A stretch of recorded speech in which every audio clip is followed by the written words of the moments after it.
So our review of factoring and systems of equations. So the reason we're reviewing this now is because we're trying to beef up the geometry curriculum, and we're going to include factoring problems throughout the year and systems of equation throughout the year. So often geometry is just like looking at things and it's like, oh, you know, x and 75. What is x?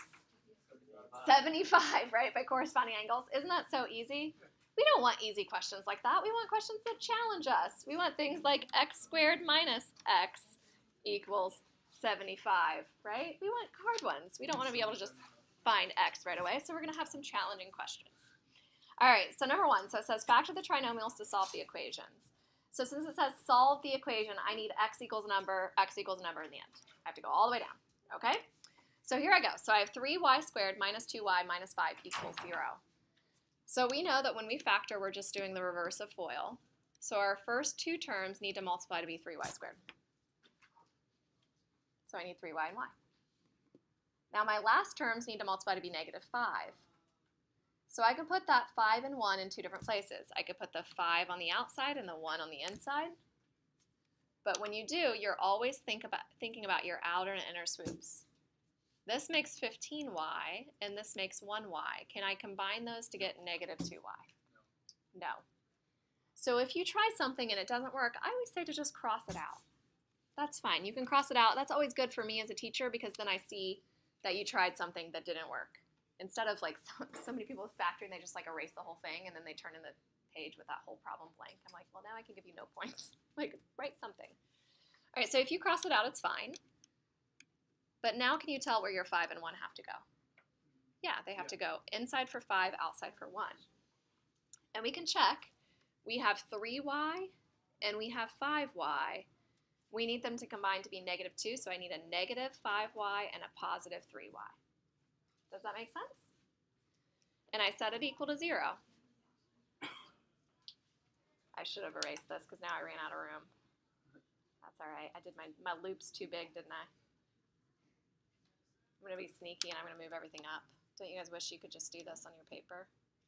Just move things up. Okay, so I have everything equal to 0. And then I set each piece equal to 0. So I say 3y minus 5 equals 0 or y plus 1 equals 0. So the y plus 1 gives me y equals negative 1. How about the 3y minus 5 equals 0? Can you guys do that in your head? You add the 5 over and then divide by 3. You should get 5/3. Those are our two answers. Does that make sense? Yeah. And you can check. If you checked either one of those into the original, you would get 0 out. Hi. Dar's right here. All right. Yeah, you can go out there. All right. So either one of those would make 0. Does that make sense? And when we get to the point where we have a something in parentheses times something in parentheses equals 0, does that make sense why we set each one equal to 0?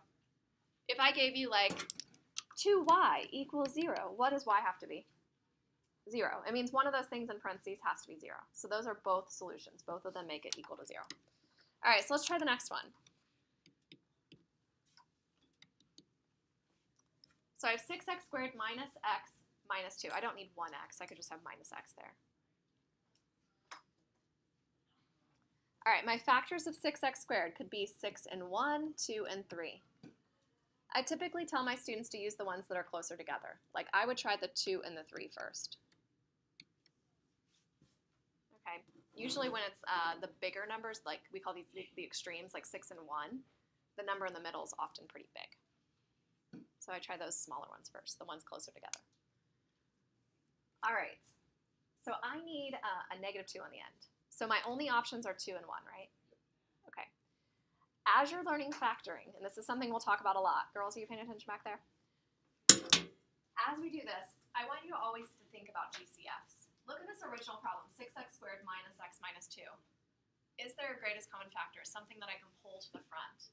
1. Only a 1, right? There's not an actual, like there's no 2 that I can pull to the front.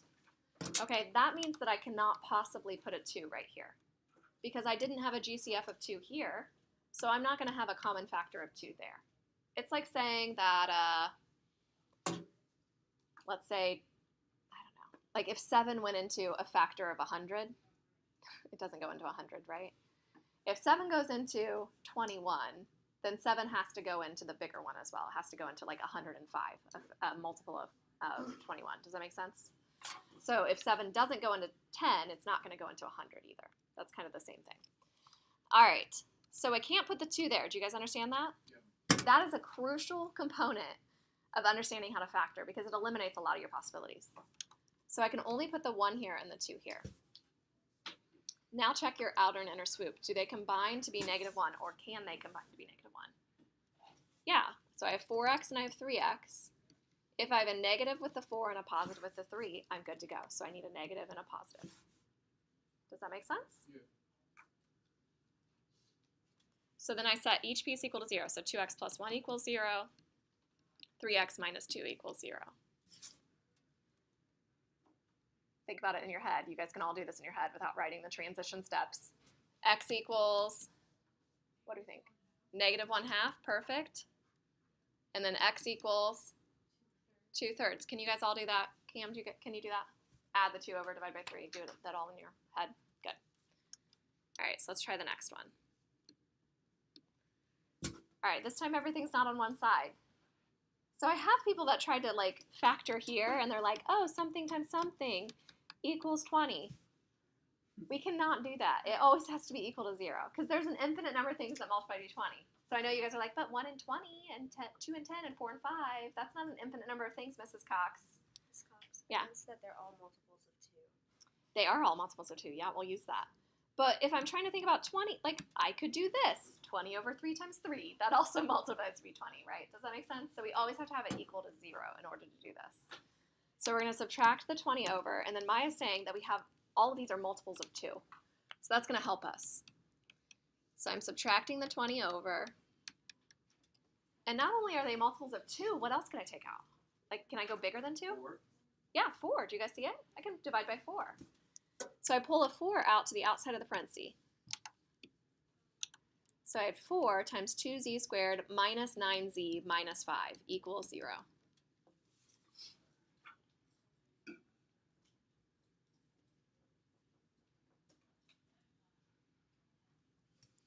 All right, now I factor. So you can just kind of ignore that 4. Some people think of just dividing it over. We don't typically do that. We just leave it there. But now we're using the numbers for 2z squared and 5. So 2z squared has to be 2z and z, right? Yep. So we're going to put 2z and z in the first spots. Okay, now are you guys getting to the point where you're seeing the 5 and 1 where it should go? Okay, here are your choices. Okay, you guys are going to be so good at factoring eventually. Trust me. I know it's hard at first when you're first learning it. If I put the 5 here and the 1 here, I have my outer swoop and inner swoop of 2 and 5. Can 2 and 5 ever combine to be -9? No. No, but think about putting the 5 and the 1 in the opposite places. If I put the 5 on the outside and the 1 on the inside, what do I have? What's my outer swoop and inner swoop combined to be?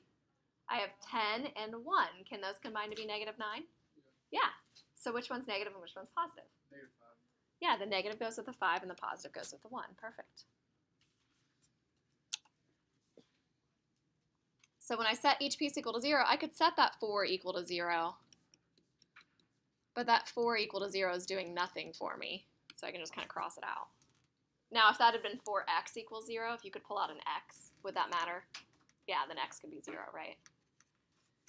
So what's the first answer? -1/2. How about the second answer? 5. You got it. Feeling pretty good about these? Better? All right, so I have 12x squared. I'm going to add the x over. I'm going to subtract the 6 over. Okay, so some of you guys might have thought, oh, I'm just going to subtract the 12x squared over. I typically don't. I hate for my first thing, my x squared term, to be negative. It just bothers me. I always make my x squared term positive. So you could subtract it over and be like, oh, 0 equals -12x squared minus x plus 6, but then I would pull out a -1 if I did it that way. Do you guys see what I mean by that?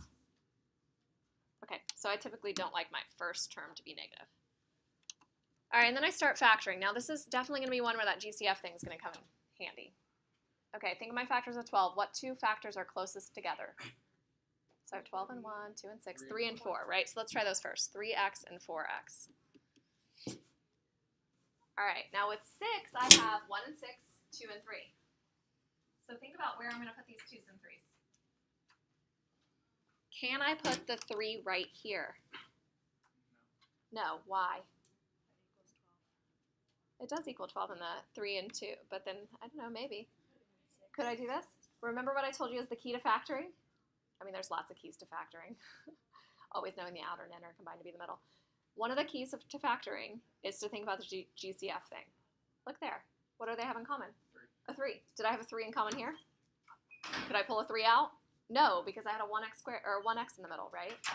So that's what I was saying. It's like saying that 7 doesn't go into 10, but it does go into 100. That doesn't make any sense. It doesn't go into a multiple of 10, right? All right, so I guess it does go into multiple. It goes into 70. 7 doesn't go into 100, so it can't go into the smaller one, I guess I should say. Wait, so how does 2 go into that segment either, though? So I can put a 2 there. There's no GCF then, right? There's nothing that I can pull out. That's what we're looking for. Do you see? I can't pull out anything here. They don't have a 3 and 2. Don't have anything in common. Oh, and you can still pull out 3 from the... Right. Okay. So now if I put the 3 here, now I check my outer and my inner swoops. So my outer swoop, inner swoop. 9x and 8x, can they combine to be positive x? Sure. I would need a positive and a negative, right? So what are my 2 answers? X equals 2/3, x equals negative 3/4. Does it make sense? All right, you guys try the next 2.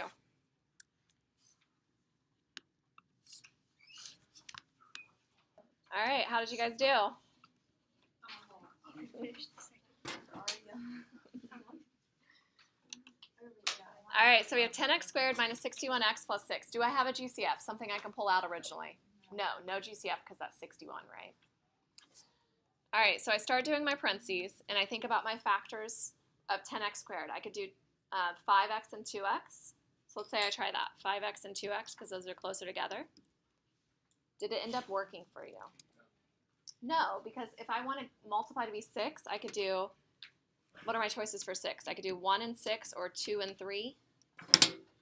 In this second factor, the 2x factor, I can't put 2 of those numbers here. What 2 numbers am I not allowed to put with the 2x?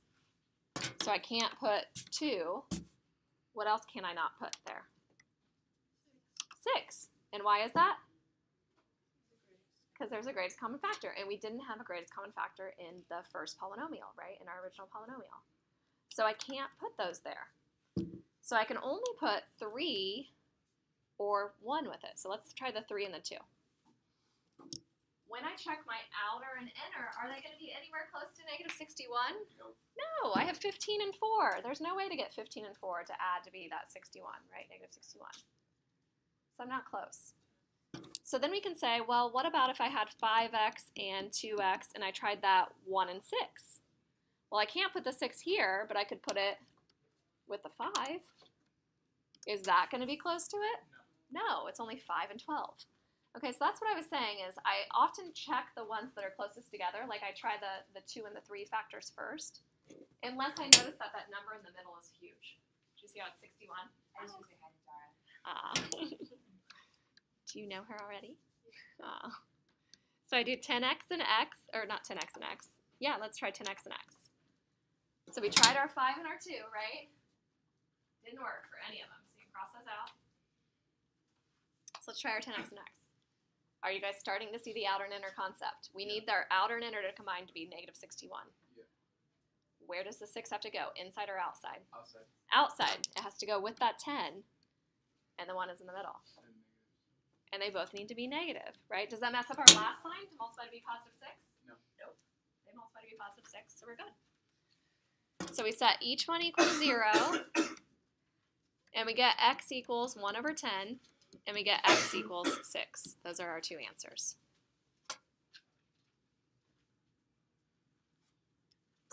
Okay, so this next one, we get everything on one side. We subtract the 40x over, and we add the 12 over. Make sure your signs are correct there. So I have positive 25x squared minus 40x plus 12. Okay, our number in the middle is kind of big. It's 40, so maybe it could be 25 and 1, but 25 and 1 is pretty big. So let's try our 5x and 5x first. And our factors of 12. So I have 6 and 2, 3 and 4, 1 and 12. 6 and 2, you think works? Cassie's already done it. If we tried the 3 and 4, let's try it. 3 and 4. We get 20 and 15. Do those combine to be 40? No. So what if we had 6 and 2? Outer and inner. What's my outer swoop and my inner swoop? Inner's 30, outer's 10. If they're both negative, does that work? Yep. Yep. See how my outer and inner are negative 30x and negative 10x. They combine to be negative 40. And it didn't mess up my last term because I have negative 6 times negative 2. So if I FOILed it all out, it would work. So I set it equal to 0. So I get x equals 6/5, and I get x equals 2/5 as my two answers. Still good? Any questions on that? All right. 3 more. Do you guys want to try them on your own first? Yeah. Okay, try them on your own. You just want me to do them for you. Let's see. So we have x squared minus 9x minus 10. So this is like a classic one that you probably had in Algebra 1. All right. And so the thing that Algebra 1 teachers always say is they say things like, oh, the first numbers, or the numbers need to multiply to be negative 10 and add to be negative 9. Do you remember hearing that a million times? Yeah. But remember, that only works when you have like a 1 out front. So things like this, well, let's do like this. There's no two numbers that multiply to be 6 and add to be negative 61, right? That's where people, when they start to get in geometry and algebra 2 and so on, they get really lost with factoring. Because they're like, wait, my teacher told me that this was true. It's not always true. You're always worried about that outer and inner. So if I put my 10 and my 1 in, when I do my outer and inner swoop, I need them to combine to be negative 9. So I need a negative 10 and a positive 1. That way I get negative 10 times x, and I get 1 times x. They combine to be negative 9. Okay. So when I set each one equal to 0, I get x equals 10, and I get x equals negative 1. Those are my two answers. I'm guessing you all got that one, right? Good. All right, so how about the next one? So this is one of those ones that has a negative out front. I don't like that. I don't like having a negative. I think it makes it harder to factor. So I pull out a negative 1, and I have 2x squared minus 7x minus 9 equals 0. And then I factor from there. Just leave that negative 1 out front. Ignore it. So in this case, we need 2x and x. Okay. So you should be kind of training your mind, thinking about if you're plugging factors in. What if you plug in 3 and 3? What's the inner part going to be? 3 times x, right? What's the outer part going to be? 3 times 2. If I have 3x and 6x, is there going to be any way they combine to be negative 7x? No. Wait, it's 7. So what do I need? I don't need 3 and 3. I need instead 9 and 1, right? Where am I going to put the 9 and the 1? Yeah, Colin, what do you think? Isn't it just 7x, not negative 7x? No, because we pulled out the negative 1. So when you pull out the negative 1, you want to change all their signs. So if I put the 9 and the 1 somewhere, where do I need to put them? Are you guys all seeing it? Yeah? If I put the 9 here and the 1 here, that's bad. Do you guys see why that's bad? I get 18 and 1. So they can't go there. It has to go 9 and 1. That way I get 2x and 9x, which can combine to be negative 7 if I do a negative 9 and a positive 2. Right? Does that make sense? So I get two answers. I get x equals 9 over 2, and I get x equals negative 1. Still good? All right, so we're going to add the 6x squared over, so I get 6x squared. I'm going to subtract the 7x over, so minus 7x minus 10 equals 0. So just check your signs, make sure you're good. Did you have positive 6x squared minus 7x minus 10?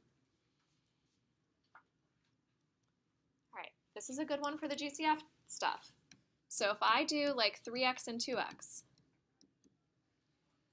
I can't put a 10 or a 2 there. I eliminate half my possibilities, right? I can only put a 1 or a 5. So what do you want to try, 1 or 5? No one wants to try anything. Let's try a 5 and 2, right? This makes 15 and 4. Can 15 and 4 combine to be -7? No. So that didn't work for us, but that's okay. So we know we tried it. But we can't put the 2 there, so our 5s and 2s are gone. We can't do any more of those. So now let's try the 1 and the 10. All right, how about where do I put the 1 and the 10? So I can't put the 10 there because the GCF. So I have to put a 1 here and a 10 here. Well, does that work for us? I get 3 and 20. It doesn't. So that means that all of our possibilities with 3x and 2x are gone. What else can we try? 6x and 1x, right? So we're going to do 6x and 1x. You did? Oh, is this one prime? Oh, it's terrible. All right, so we do 6x and x. What can we not put? We can't put 2 things here. We can't put a 2 or a 10 for the same reason that we had before, right? Because they'd have a GCF of 2. So let's say I put a 5 there and a 2 here. Does that work?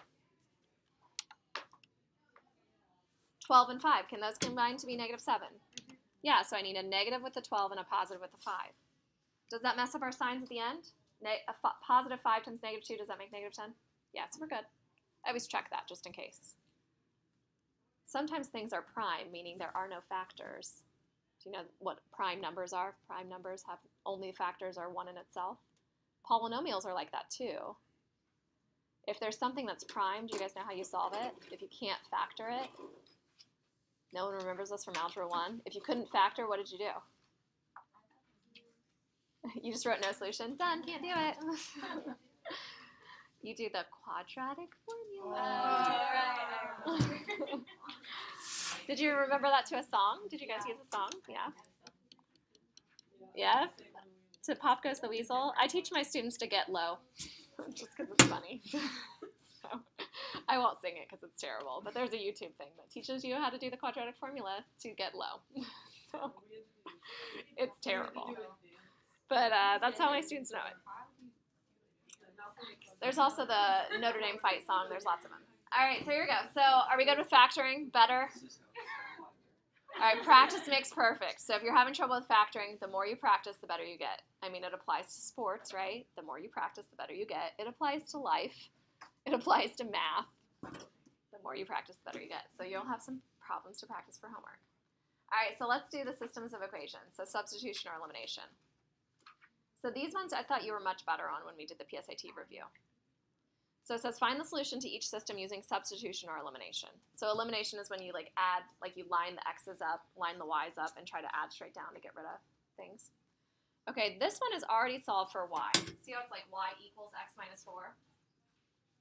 That means it's really easy to replace the y with what it's equal to, x minus 4. So we're going to do that. So I'm going to have x plus x minus 4 equals -6. That's called substitution. And we just solve it out. So we get 2x minus 4 equals -6.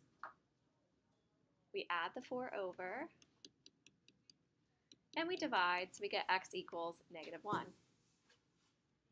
Once you have x, we go back in and we plug in. So we can plug into any equation. So I would plug into the y equals x minus 4 to get y. So I have -1 minus 4, so y is -5. Okay, so it's important to know in math what we just did. Do you guys know what this means graphically? Like if I had a picture of these things, what's happening on a graph? Yeah, we have 2 lines that are crossing at that point, right? They're crossing at the point -1, -5. So sometimes I have you guys write it as a point because that's what's happening. They're crossing at a point.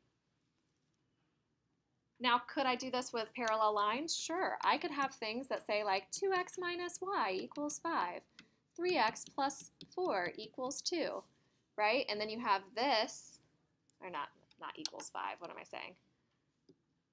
You have this is equal to this, and you get an equation with x and y. But then maybe we have 2 other equations that would be set equal to each other with x and y. Do you see where we're going with this? All right, so the next one. Is it easier to do with substitution or elimination? Look at the first form that it's in. Do you guys see how it has x's lined up, y's lined up, equals numbers? When it's in that form, it's easiest to do with elimination. Cam, do you remember how to do this? So when we add straight down, we want things to go away, right? Oh yeah, so you want to multiply the top. So you want to multiply. Yeah, so what do we want to multiply the top by? We could do -3, or we could do what number? 2. -2, right? We could do either one. It doesn't matter. So let's say we do -3, because that's what I heard first. So if I have -3, I have -3x plus 3y equals positive 12. And I get 3x minus 2y equals -5. And I have things nicely lined up, so I can add these equations together. So when I add my x's straight down, I get 0. When I add my y's straight down, what do I get? 1y, right? Equals 7. So y equals 7. Then I go back to any equation. So let's say I go back to x minus y equals -4. And I plug in my 7. So add it over, I get x equals 3. So my point is 3, 7. That's it. Is this all coming back to you? Do we have one more? All right, you guys try the last one.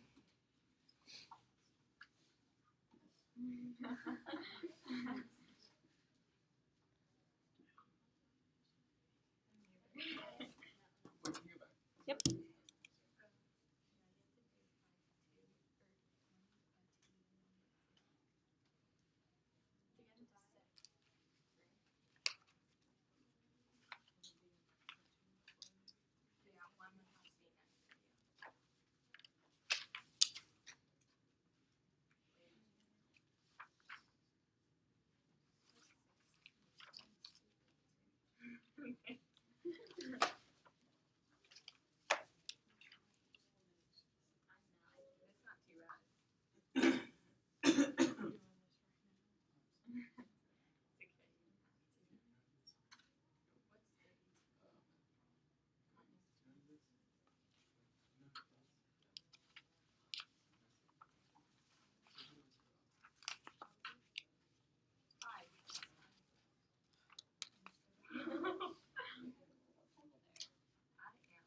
All right, so I'm going to multiply through by, let's do 2 and -3. So when I do, I get 6x plus 10y equals -32. And I have -6x minus 9y equals 27. So it's fine if you didn't do exactly like I did. Yeah. Why did I multiply? I needed my x's to like reduce out, so the x's have to be like opposite. So I need like a 6x and a -6x, or with the y's I could do like 15 and -15y. So now when I add straight down, I get y equals -5. Did you guys all get y equals -5? All right, now we go back to any equation, 2x plus 3y equals -9, and I replace my y with -5. So I get 2x minus 15 equals -9. I add my 15 over, what do I get? 6. And then x equals 3. So my answer is 3, -5. That's it. Make sense? All right. Of course, when I made your homework, I only did factoring. I forgot that I had the substitution and elimination. So you just have factoring homework. That's it. Wait, can we do that for like 1 second? Yeah.